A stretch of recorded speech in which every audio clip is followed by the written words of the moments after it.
چورت مه وهه، آرام ویده شه. څو کاله د مخه به د خلکو خبرو ته سخت ځورېدم.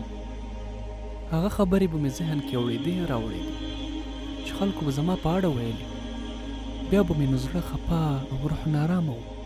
کله چې مې تجربې، سفرونه او معلومات ډېر شول، تر ویده کېدو د مخه به مې له استغفار او د خوب له اذکارو پرته د بل هېڅ شي په اړه فکر نه کاوه.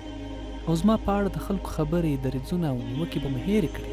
په دې توګه مې ذهني سکون وموند او پوه شوم چې همدا د سکون ترلاسه کولو او آرام خوب لپاره تر ټولو ښه طریقه ده.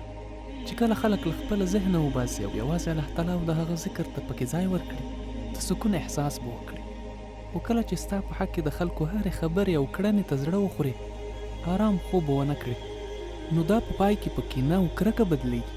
نو زړه دې ومینځه، د ایمان په خوند به پوه شې. تر ویده کېدو د مخه یې پاک سوتر او خاطر دې آرام کړه چې د امن او سکون احساس وکړې، د ایمان په خوند پوه شې، د الله تعالی په ذکر مطمئن شې، یوازې نیکیو ته متوجه شې او د خپلې روغتیا ساتنه وکړې.